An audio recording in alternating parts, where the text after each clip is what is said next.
Très sympa ton bureau. Je bois en t'attendant, tu m'en veux pas? Ok, on est bon. Ok.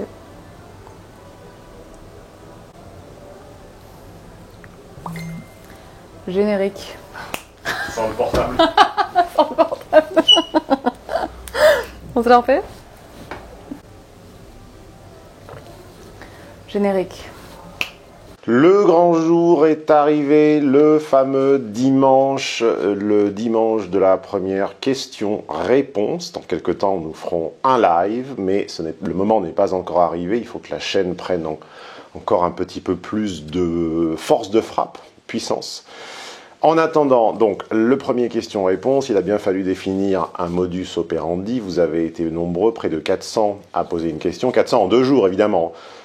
Quand on regarde le nombre de commentaires aux 2 dernières vidéos et qu'on ajoute également Facebook, Quora et Twitter, ça fait près de 400, et peut-être avec Twitter un peu plus de 400, je ne sais plus exactement combien il y en a sur Twitter, enfin, ordre de grandeur 400, questions destinées à me coller. Alors, le modus operandi, par où commencer et dans quel ordre? Alors, par où commencer? Je tiens dans ma main 3 petites enveloppes, l'une contenant Facebook, l'autre contenant YouTube et l'autre contenant évidemment Quora, donc ça c'est pour définir par quoi nous allons commencer, et par rapport au format de la réponse, alors évidemment par rapport au nombre de questions, je vais être obligé de faire un choix entre faire de l'exhaustif ou de la réponse comme ça un petit peu épidermique, spontanée, en essayant de trouver une réplique, une battuta comme on dirait en italien, en essayant de placer une inflexion un peu pertinente, un peu précise, un peu intelligente.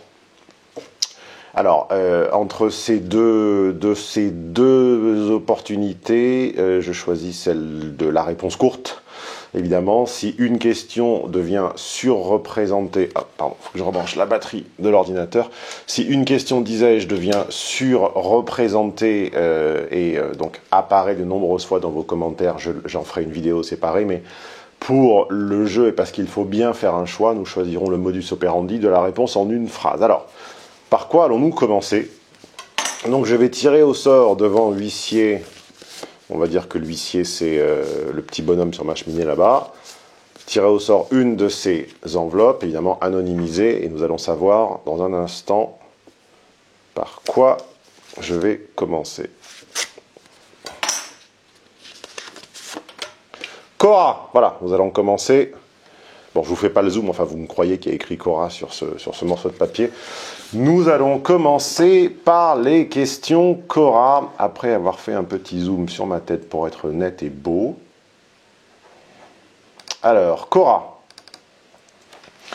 Question de je sais pas qui, ça n'est pas signé sur Quora, ou en tout cas c'est mal signé, on ne sait pas où c'est.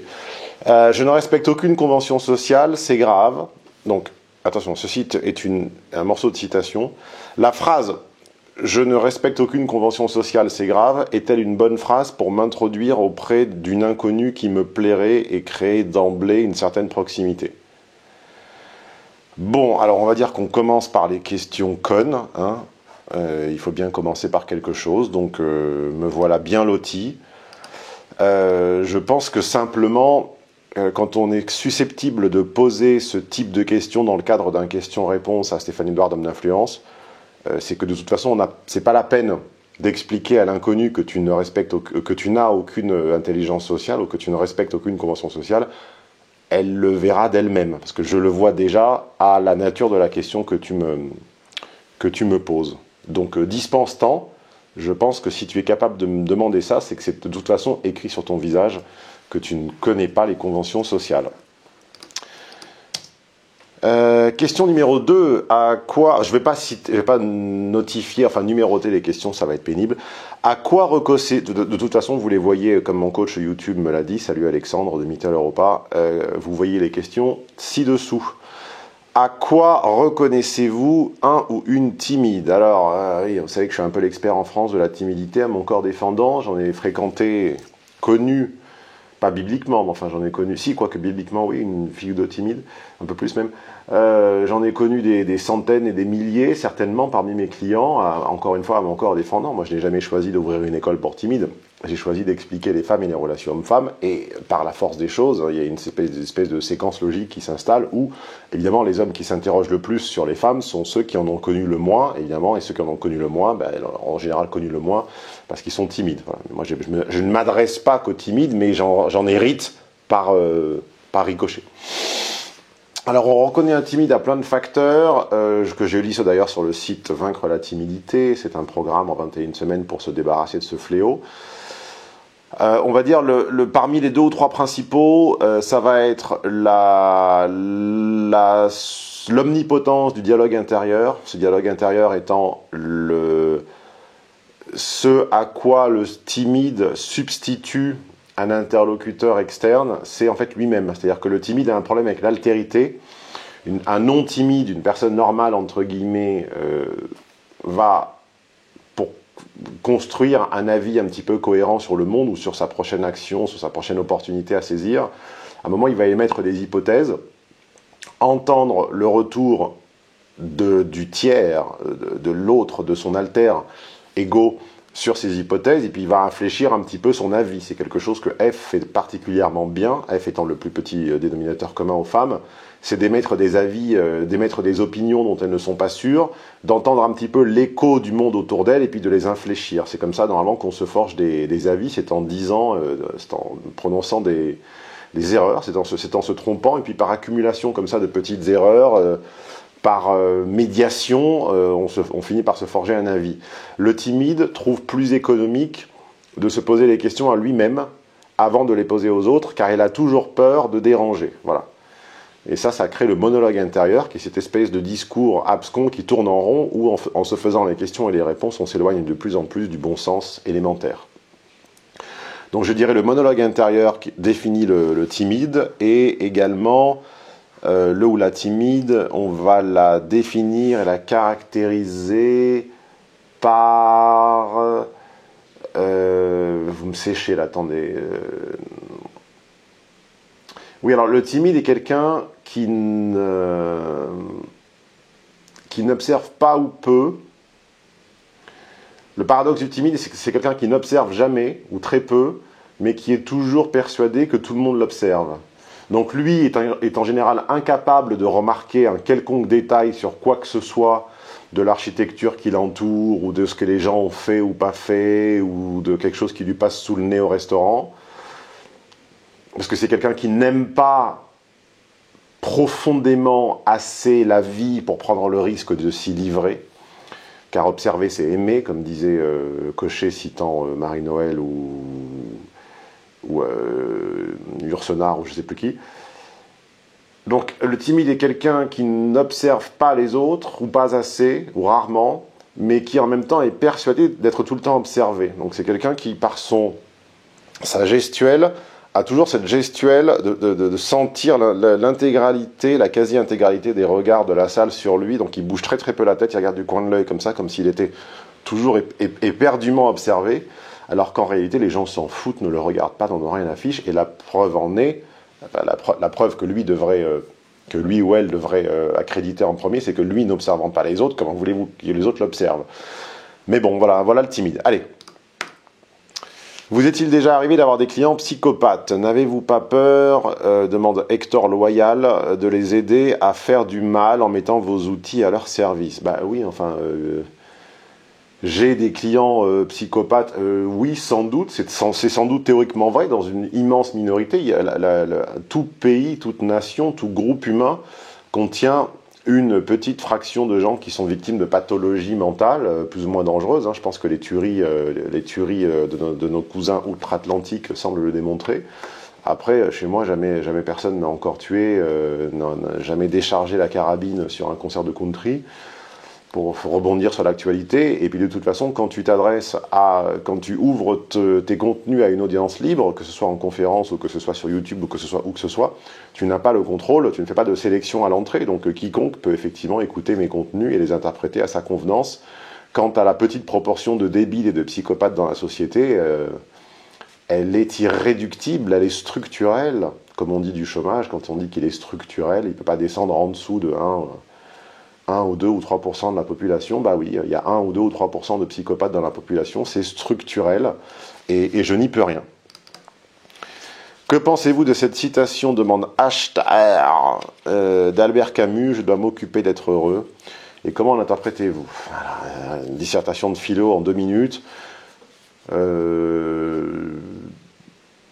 Quelqu'un m'a dit un jour,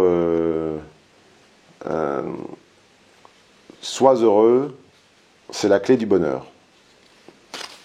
Voilà. Allez, pour finir avec Cora, Adèle Bikni, vous avez toujours des pseudos de merde, mais assumez votre identité, bon sang, sur Internet, ça fait partie d'avoir des couilles. Quelle est la différence entre la recharge rapide et la recharge normale pour les smartphones? Ok, voilà, donc merci l'algorithme de Cora, qui déconne complètement et qui m'a pris pour un geek des smartphones, que je ne suis pas. Allez, on passe à la suite. Donc, dans une de ces 2 petites enveloppes, évidemment, se cache le mot Facebook, dans l'autre, le mot YouTube. Par laquelle des 2 allons-nous poursuivre notre question-réponse? Allez, je tire celle-ci au hasard. YouTube. Allez, on passe aux questions. Bah, ça ne sera même pas la peine d'ouvrir la 3e, du coup. Même les moins logiques d'entre vous auront deviné ce qu'elle contient. Alors, YouTube. Les questions YouTube sont les plus nombreuses, évidemment, car c'est le média de prédilection en ce moment. Alors, Eric Média, bonjour, je viens de découvrir votre chaîne et avant de regarder la majorité de vos vidéos, je voulais vous demander quel était votre parcours études et diplômes. Alors, je l'ai déjà dit, mais évidemment, tout est déjà dit, mais il faut toujours recommencer, comme disait Gide. Alors, mon parcours, je suis ingénieur en mécanique, notamment en mécanique des matériaux et en mécanique des fluides. Je suis diplômé de Sup Méca, de l'école supérieure de mécanique de Paris, qui se trouve à Saint-Ouen dans le 93. J'ai ensuite entamé 3e cycles dont je n'ai terminé qu'un. J'ai voulu poursuivre mes études en ingénierie avec un DEA de mécanique à l'école normale supérieure de Cachan, mais j'ai vite abdiqué et conclu que ça n'était pas ma voie naturelle, ça n'était pas ce vers quoi mes dons me poussent. J'ai ensuite tenté maladroitement une reconversion dans l'économie avec un diplôme un peu bâtard que proposait la Sorbonne et qui s'appelait un DESS-MBA, je ne sais pas si ça existe encore. C'était une tentative de conciliation du privé et du public avec un diplôme un peu à mi-chemin entre le MBA et le DESS, dont j'ai très vite vu que c'était une supercherie et que les profs n'étaient pas au niveau, notamment le prof de gestion, je me rappelle, était un ex de chez Lego, un petit gros sans coup, d'une pédagogie nulle. Enfin, j'avais vraiment l'impression d'apprendre que j'allais finir expert comptable. Et donc, j'ai fait avec grand intérêt, beaucoup de passion, un DEA de sociologie à Sciences Po Paris. Aujourd'hui, ça s'appellerait un master, mais à l'époque, ça s'appelait un DEA entre 2001 et 2003. Et j'ai fait mon mémoire de fin d'études, qui a duré 1 an, parce que c'était évidemment, je n'avais aucune bourse, aucun soutien en interne, sur l'insertion professionnelle du marché des comédiens sur le marché du théâtre à Paris. Voilà. Duc de B me dit « Pourquoi les gens font-ils des enfants et à quoi cela sert-il de vivre ne me déçoit pas champion ?» Voilà, avec une belle faute de conjugaison sur décevoir. Alors vous ne me gâtez pas, c'est difficile, hein, si je souffle, c'est pas pour me plaindre, c'est parce que je prends conscience que vous n'avez pas pris le défi à la rigolade et que vous avez bien cherché à me coincer. Alors pourquoi les gens font-ils des enfants est un thème que j'ai déjà abordé en séminaire, notamment dans le séminaire Comprendre les gens. Alors les gens font des enfants pour tout un compendium de raisons qui vont de l'égoïsme pur à l'altruisme pur. Alors, alors si j'étais un utopiste, je commencerais par les raisons altruistes, mais comme je suis tragique, je vais commencer par les raisons égoïstes. Les raisons égoïstes. Ça serait un beau titre de roman. Alors les gens en fait font des enfants car ils ont peur de la mort et ils ont peur de l'avant-mort surtout. Les gens disent qu'ils ont peur de disparaître, mais très souvent ils ont peur en fait de ce qui précède la disparition, c'est-à-dire de la déchéance physique, de la confusion mentale et de la faiblesse en général, de la dépendance. Et quand on a peur de la dépendance, ben on fabrique ex nihilo, comme l'argile, comme le potier fait l'argile. Les enfants sont de l'argile dont le potier fait des formes, dit le dicton indien. Eh bien, on fabrique des êtres qui vont nous soutenir et nous accompagner dans notre vieillesse. On fabrique nos parents. Les enfants sont nos futurs parents, car en réalité, quand on redevient enfant, eh bien, ce sont ceux qui s'occupent de nous. Voilà la principale raison pour laquelle un tragique dirait qu'on fait des enfants, et l'utopiste dirait que l'on fait des enfants pour leur transmettre une éducation, etc. Bon, mais ça, je ne sais pas, moi je transmets déjà depuis 12 ans, je transmets des centaines d'heures de réflexion, de contenu, de concepts, donc je n'éprouve pas forcément le besoin de les inculquer à un enfant dont je ne sais pas, comme disait Monterland dans Moustique, ou dans je ne sais plus quel roman, il disait, le problème avec son fils, c'est que, enfin son fils dans le roman, c'est qu'il n'était pas... Ah mais non, c'est dans La Reine morte. Je vous reproche de ne pas respirer à la hauteur où je respire. Moi, j'aurais très très peur si j'avais un enfant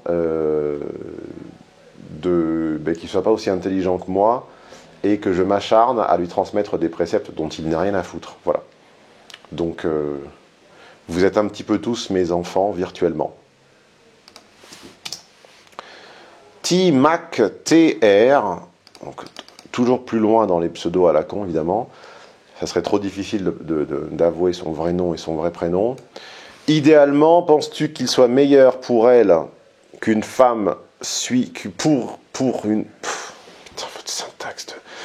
Penses-tu qu'il soit meilleur, entre parenthèses, pour elle-même, santé, mental, bonheur, fulfillment, pour une femme qu'elle suive une vie traditionnelle, entre parenthèses, abstinence, trouver un mari en étant abstinent, c'est un petit peu délicat, rester à la maison pour élever ses enfants jusqu'à 5 ou 6 ans, ou moderne, entre parenthèses, partenaire multiple, bac plus 5,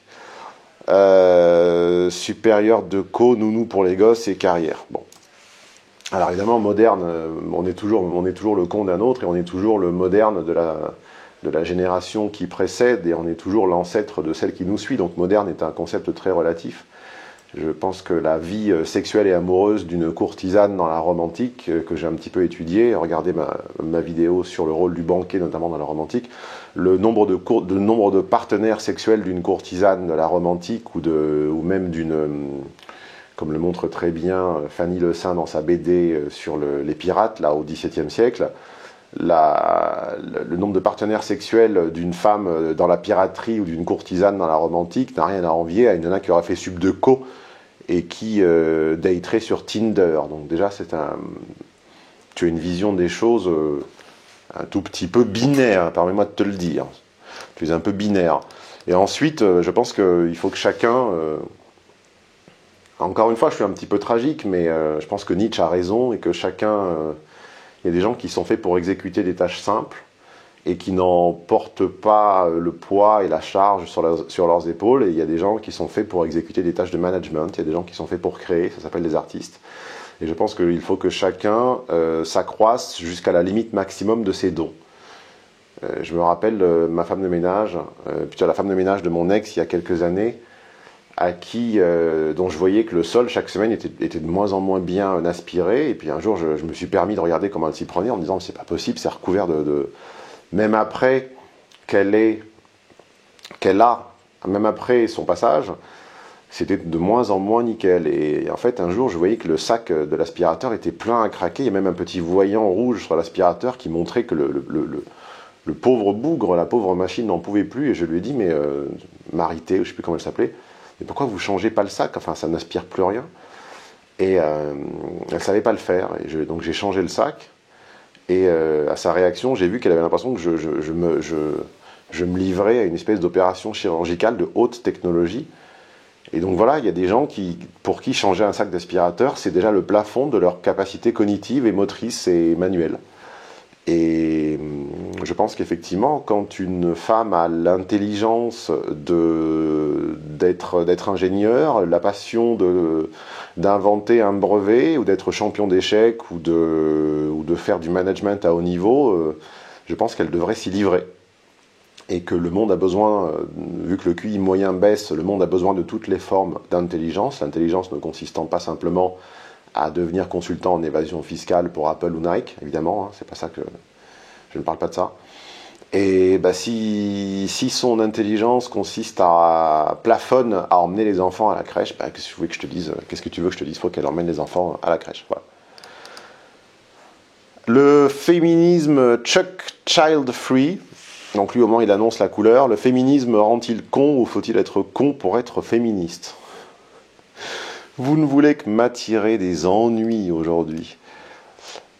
Alors, bah d'abord il y a un féminisme très nécessaire, il y a deux féminismes nécessaires et intelligents.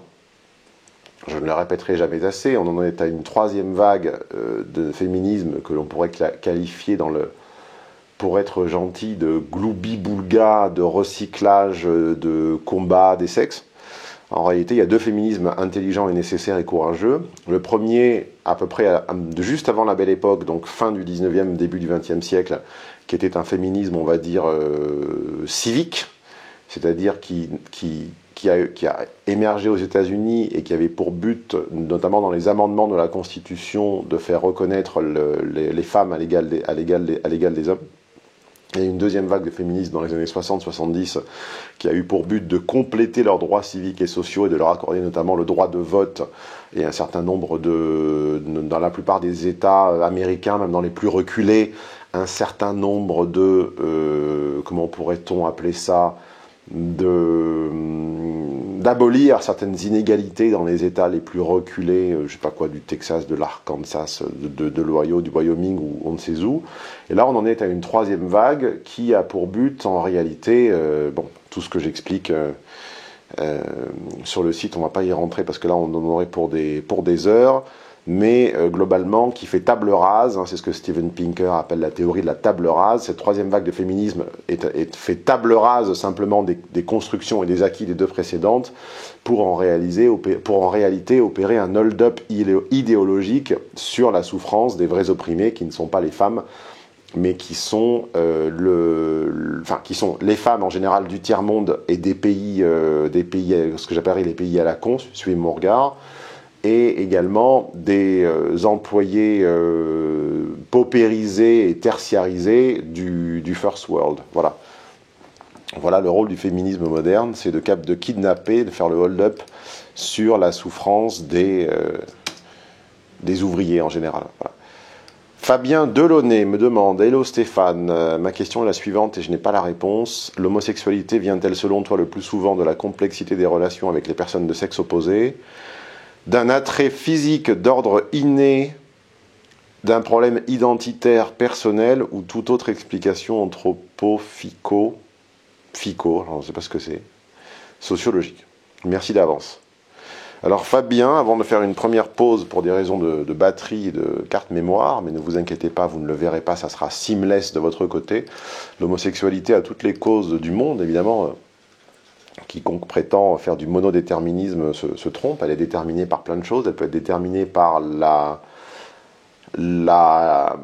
quantité d'hormones reçues dans le ventre de la mère. Il y a des enfants dont on devine une sexualité inversée, entre guillemets, très très tôt. Ah, ça se voit déjà à 4, 5, 6, 7, 8 ans. Je me rappelle, dans ma classe en 6e, donc en 6e j'avais 10 ans, puisque j'avais un an d'avance. En classe, il y avait quelqu'un qui s'appelait Jean-David, un jeune garçon, un enfant qui s'appelait Jean-David, et je me rappelle, il était complètement gay, c'était déjà une folle à 10 ans. Et d'ailleurs, c'est paradoxal parce qu'il était gay, mais c'était le premier à embrasser des filles. Je me rappelle de l'avoir vu dans les couloirs embrasser des femmes avec la langue, parce qu'en réalité, il ne devait présenter aucun danger pour elle. C'était comme s'embrasser entre copines. Et il était évident que ce garçon était homosexuel dans sa gestuelle, ses goûts, ses préférences, ses amis, son cercle d'amis qui n'étaient que des femmes. Et parfois, ça se développe bien plus tard. Et moi, je suis intéressé, psychologiquement, par les homosexualités tardives. C'est-à-dire que je me demande ce qui peut provoquer chez un homme de 30, 40 ou 50 ans, tout à coup, le dédain, le refus et le mépris des femmes et l'intérêt pour les hommes. Ce sont en général des gens qui ont toujours cette appétence pour une homosexualité d'élite, cultivée, ambitieuse et socialement dominante, comme Lucchini par exemple, mais qui n'en sont écartés que par la peur de la sodomie. Il y a un très bel extrait de Lucchini qui dit moi j'aimerais bien être homo, mais en fait j'ai simplement peur que ça fasse mal. Alors, Inès de YouTube toujours nous demande: pourquoi étudier les femmes te passionne? Avec un bel oubli syntaxique. car c'est en français, c'est pourquoi étudier les femmes te passionne-t-il? Eh bien, étudier les femmes me passionne car je pense qu'on ne se passionne par la compréhension d'un sujet que dans la mesure où on a baigné dans son incompréhension profonde ou dans la mesure où on y a été confronté à l'époque où on se construit socio-affectivement, on y a été confronté par la force des choses. Alors moi, j'ai été confronté à l'incompréhension homme-femme par le divorce de mes parents, évidemment, que je n'ai pas compris à l'époque, enfin qui maintenant me paraît, connaissant un petit peu les deux, connaissant ma mère surtout, qui me paraît évidemment inévitable. On se demande même pourquoi ils se sont choisis, ils n'avaient rien en commun.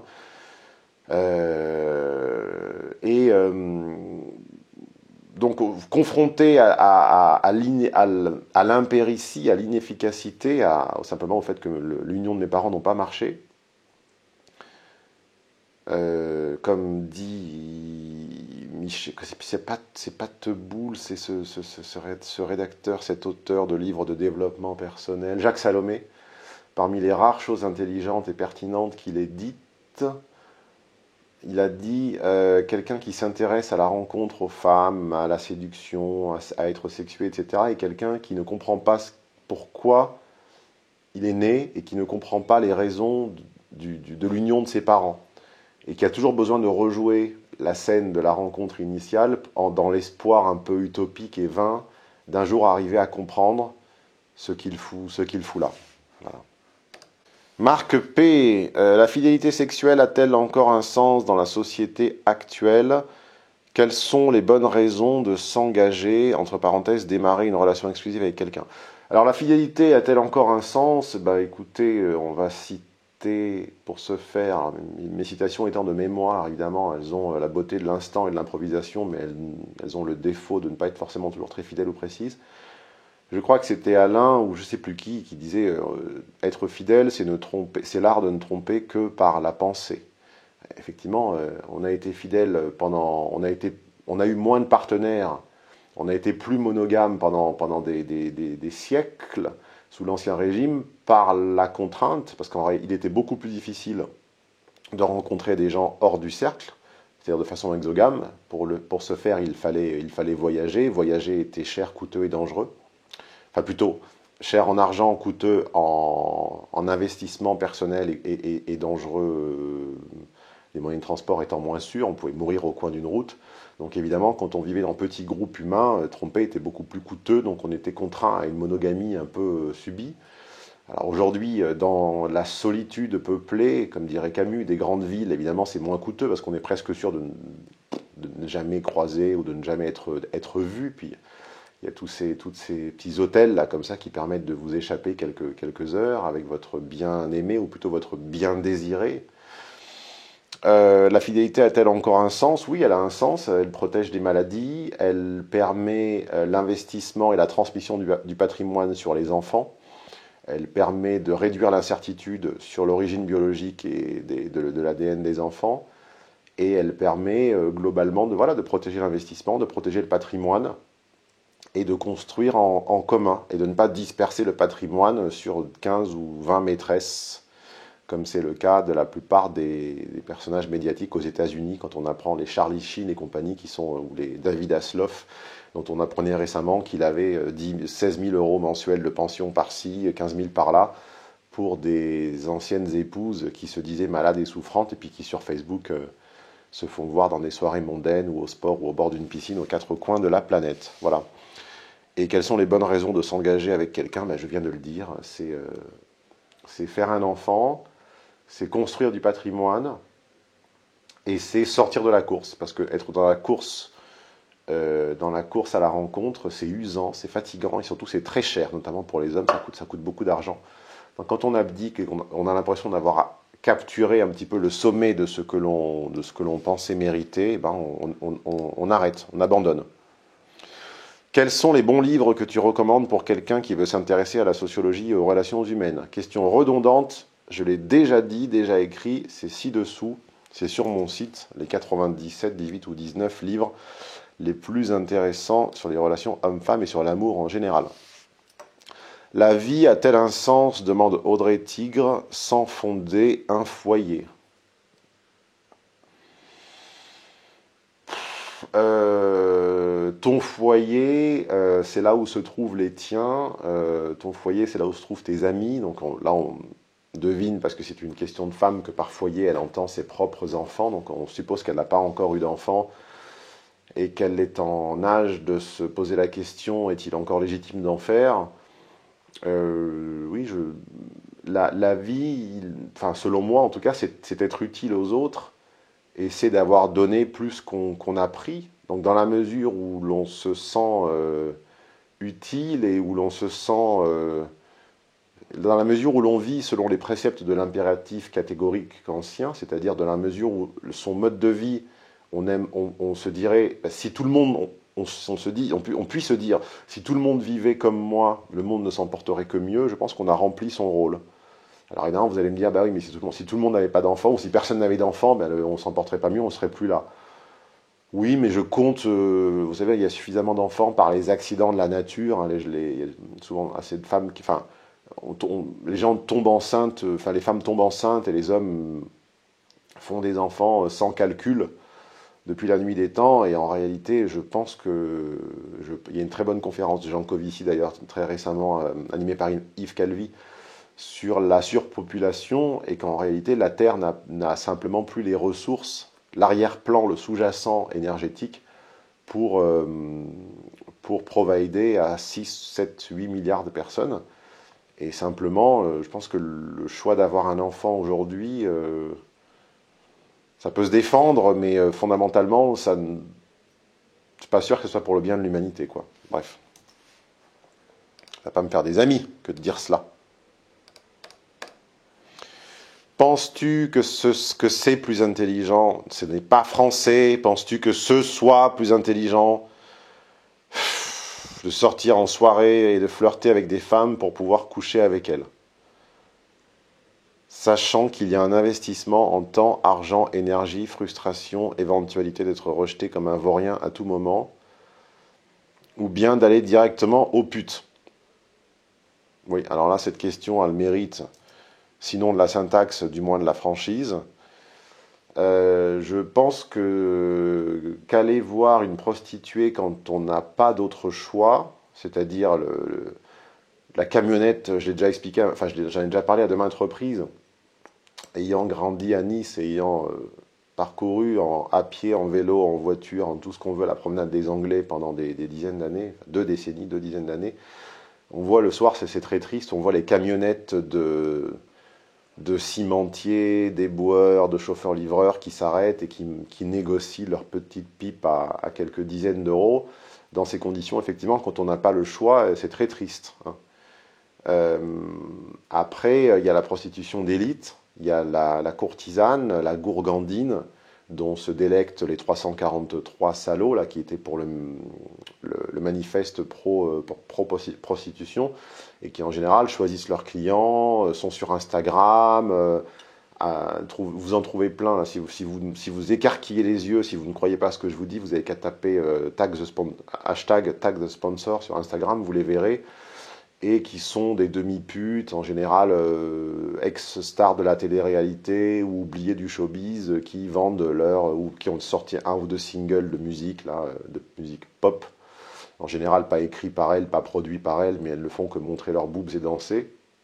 Et ça, c'est de la prostitution d'élite qui se monnaie 2-3 000 euros la nuit, ou 4, 5, 6 000 euros le week-end, 10 000 euros si c'est à Dubaï, 20, 30 000 euros si c'est à Dubaï et qu'elles se font faire caca dessus. Et là, évidemment, ce sont par des hommes qui ont bien entendu le choix, mais qui ne supportent pas parfois de passer un week-end tout seul. Et il faut que des corps se dénudent devant eux. Voilà. Il y a un très bel exemple de cela dans le film Somewhere de Sofia Coppola, où l'acteur hollywoodien, ça le fait s'endormir de voir des nanas faire un striptease sur une barre de pole dance dans sa chambre. Donc il sort quelques milliers d'euros en cash pour les voir se dénuder, et puis il s'endort devant. FEEZ, quel lien fais-tu entre intelligence et excellence? N'est-ce pas de la branlette narcissique de se vanter de son intelligence précoce, vu que cela n'empêche absolument pas d'avoir un tempérament médiocre? Alors là, je devine derrière ta question de Fez avec ta photo à contre-jour et ta petite tête t'as un peu une tête de fouine. Je pense deviner évidemment des arrière-plans un peu nauséabonds à ta question. Alors d'abord, sache que si je voulais me branler sur mon intelligence pure et théorique, ça fait 12 ans que j'en parlerai, alors ça fait 12 ans que je suis sur Internet, que je suis connu sur Internet et que je n'en parle pas. Voilà, premièrement. Et secondo, intelligence et excellence, je pense que l'excellence pratique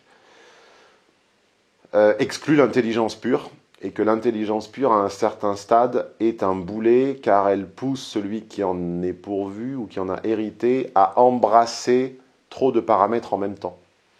Pour exceller dans quelque chose, comme disait Monterland, il faut un profond mépris pour ce qui n'est pas cette chose. Et l'intelligence à son grand niveau, je voulais d'ailleurs, pardonnez-moi, je m'étouffe, je voulais d'ailleurs organiser une grande conférence sur l'intelligence avec une personne, avec une psychanalyste qui s'appelle Raymond Dazan, et qui a une chaîne YouTube et qui s'en faisait l'apôtre. Et donc je l'ai contacté comme d'habitude, je lui ai proposé le projet, et puis à un moment, elle m'a dit, bon, ben, vous m'enverrez. Alors, elle m'a pas écouté, elle n'a pas cherché qui j'étais, ce que je faisais, etc. Alors que j'ai 5 ou 10 fois plus d'audience qu'elle, donc ça devrait a priori la pousser à s'intéresser à ce que je fais, mais non, ça ne lui a pas suffi. Elle m'a demandé, bon, ben oui, vous m'enverrez un peu des extraits de ce que vous faites, mais pas trop, parce que j'ai pas le temps, et puis vous me donnerez vos conditions. Alors c'est à quoi j'ai répondu, mais de quelles conditions parlez-vous, de quoi s'agit-il? Et elle m'a dit, ben, j'espère que c'est pas gratuit. Alors je lui ai expliqué que le principe des conférences était de défrayer l'invité de ses frais de bouche, de son voyage, de sa nuitée à Paris, mais la conférence étant payée en général, enfin le prix d'entrée étant en général de 10 euros, 10-15 euros maximum, ça ne permettait de payer que la salle. Une salle de séminaire, c'est très cher à Paris, et éventuellement des bouteilles d'eau, le cadreur qui fait la vidéo et l'ingé son qui fait l'audio. Parce que quand on fait l'audio sans ingé son, ben ça fait comme la conférence avec de l'avier, ça fait un très mauvais son, on s'est loupé. Et elle m'a dit, bah oui, si c'est pas payé, il fallait commencer par ça. Donc j'ai un peu eu l'impression d'être un maçon dans ma camionnette au bord de la promenade des Anglais, de négocier les tarifs avec une vieille... Bon, voilà. Donc évidemment, ça ne se fera pas. Comment s'intéresser aux... Alors, Starcore, comment s'intéresser aux femmes pour autre chose que pour leur corps? L'allitération, la rime, je pense, est involontaire. Alors, Starcore, qui ne s'intéresse aux femmes que pour leur corps, est probablement un hétéro binaire de base à qui je conseille mon séminaire sur la logique le côté sombre de l'homme. Vous en avez un extrait gratuit là dans le coin. Le côté sombre de l'homme, c'est que l'homme se sauve de devenir un hétéro binaire de base que par la rencontre avec une forme d'altérité très particulière qui s'appelle la grâce. Et évidemment, l'homme n'est d'abord, dans sa construction, intéressé par les femmes que pour se décharger d'un désir trop lourd à porter, parce que dans le langage courant, on dirait qu'il a les couilles pleines vers 14-15 ans. Et à un moment, il est censé, en grandissant, par sa richesse intérieure, être poussé vers un type de femme qui est inaccessible, qui est plus féminine, qui présenterait des caractéristiques, un petit peu la peau de chagrin de Balzac, en moins tragique, et c'est censé être la rencontre avec la grâce. Et quand il rencontre la grâce, il est censé être tombé amoureux, se rendre compte qu'il n'a pas le niveau, et hausser son niveau de jeu pour se mettre au niveau de celle qui va le tirer vers le haut. Quand ça ne lui arrive pas, parce qu'il n'en a pas l'étoffe, le cœur, l'intelligence ou les couilles, et ben il finit avec un pseudo sur YouTube à se demander finalement à quoi elles servent. Allez, avant-dernière question. Durant le podcast S01E04, Léo t'avait présenté une situation à laquelle tu devais réagir. Il s'agissait de deux amis intéressés par la même fille. Celle-ci avait fait son choix entre les deux garçons et fait part de son attirance à l'intéressé. Ce même garçon se devait donc de demander comment agir sans blesser son ami. À cette question, tu avais admis à l'époque que tu ne savais pas quoi répondre. Aujourd'hui, serais-tu capable de répondre? Aurais-tu des remarques que tu considères pertinentes à faire sur ce cas de figure. Lien du podcast en question, YouTube. Timecode, 1h 0 minute 43 secondes. Voilà un garçon qui est précis, qui a de l'empathie et avec lequel il doit être agréable de travailler, parce que quand on a l'empathie non seulement de poser une question, mais de donner les sources et le timing où on en trouvera la réponse, c'est qu'on est en général un bon collaborateur. Donc si tu cherches du travail ou des missions courtes, ponctuelles, assertives, je t'encourage à venir vers moi, parce que j'aime bien travailler avec des gens comme toi. Alors, comment faire quand on est l'élu des vœux d'une femme, mais que son ami est intéressé? Eh bien, allez, on va être un petit peu utopiste et on va essayer de croire à une espèce de bro-code et on va faire un choix assez élégant qui va être de faire un pas de côté. Voilà, on va faire un pas de côté et on va faire semblant de ne pas avoir deviné, pas avoir compris ces signes d'intérêt. Voilà. Et j'en parle. Alors, on n'en sera pas pour autant remercié. On en sera peut-être même châtié. Les gens se vengent des services qu'on leur rend. On en sera certainement châtié parce que je l'ai fait et puis ça m'a servi à rien. Il y a une vingtaine d'années, on a rencontré un anniversaire avec mon meilleur ami de l'époque qui s'appelait Guillaume, mon copain de lycée de prépa, à qui je passe le bonjour parce que je suis persuadé que traînant ses guêtres sur Internet, il y a forcément un moment ou un autre, il a dû tomber sur ma chaîne par le jeu des recommandations. Et à cette fête d'anniversaire, une fille célibataire qui s'appelait Josepha et qui avait fait l'effort de m'appeler après cette fête. Alors souvenez-vous qu'à l'époque, il n'y avait pas Facebook, il n'y avait rien, il n'y avait aucun réseau social et qu'il n'y a même pas de téléphone portable. Donc c'est-à-dire qu'il faut chercher le numéro de téléphone de quelqu'un, des parents de quelqu'un dans l'annuaire, appeler le domicile de la personne pour avoir... C'était quand même un gros investissement. Elle m'avait appelé en me disant, voilà, est-ce que tu veux venir avec moi à une autre fête d'anniversaire et on pourrait aller acheter le cadeau de la personne ensemble car je ne sais pas ce qu'il aime et toi tu sais ce qu'il aime. Et j'avais deviné du coin de l'œil, parce que j'avais déjà cet intérêt et cette empathie pour les relations humaines, qu'elle plairait plus à Guillaume qu'à moi. Et en faisant un pas de côté, comme à la boxe, là, quand on se décale d'un pas et qu'on tourne pour se remettre en garde, j'avais dit, écoute, enfin, c'est pas qu'elle me déplaisait, mais bon, j'en avais pas forcément envie ou besoin à l'époque, enfin, c'était pas mon but. Et je pensais que Guillaume en ferait meilleur usage que moi de cette relation. Et j'ai dit, je ne sais pas si... C'est gentil de l'invitation, mais je ne suis pas sûr de savoir ce qu'il aime. Tu devrais y aller avec Guillaume. Voilà. Et je lui ai donné ses coordonnées. Elle a appelé Guillaume et ils ont quand même passé 5 ou 6 ans ou 7 ans, je ne sais plus, ensemble. Donc voilà, si tu ne le sais pas, Guillaume, pourquoi cette jolie fille, un jour, t'a appelé au téléphone, eh bien, c'est parce que je te l'ai laissé. Voilà. Sinon, tu serais toujours puceau. Donc les paroles amères que tu m'as lâchées 10 ou 12 ans plus tard, quand tu as commencé à avoir un petit peu de succès, parce que tu as commencé à maîtriser les codes de la rencontre online, eh bien sache que tout ce que tu as compris sur les femmes, tu me le dois en partie. Voilà. Sinon, tu serais encore sur IRC ou sur ICQ. Voilà. Ouf. La suite, il reste 8 questions. Elle sera réservée aux VIP. Parmi ces questions, Ève nous demande comment expliquer qu'une femme très réfléchie avec un QI supérieur à 130 puisse être attirée par un hétéro-binaire de base. Elle nous dit « Je ressens l'envie viscérale de séduire, permanente, inscrite profondément en moi, et pourtant je m'intéresse à des sujets d'hommes qui me met dans une double posture problématique. » En fait, Ève a 132 QI. Et en gros, elle est attirée par les cons, par les bœufs. Je lui expliquerai pourquoi dans la section VIP. Leïla, pourquoi je ne ressens pas le besoin d'avoir un homme pour partager ma vie? Certainement parce que tu as déjà... enfin, je le dirai dans la partie VIP. CTZ4 Paris, que penses-tu de la drague de rue? Théorie du pseudo. Quand on a un pseudo de con, on pose des questions de con. Voilà. Narqué, comment fais-tu pour évaluer l'intelligence de quelqu'un, notamment d'une femme? Abdallah Benahami, n'est-ce pas fatigant de constater autant de bêtises ambiantes? Jusqu'où va-t-on descendre? Rémi Dolphin, penses-tu un jour fonder une famille? Guiguiz Mamoué, quel est ton point de vue sur la douance et surtout sur le problème de certains surdoués avec les implicites sociaux? Louis Langlois, comme tu es présent depuis un certain temps sur le net, bref, on va parler de la psychologie des gens sur Internet.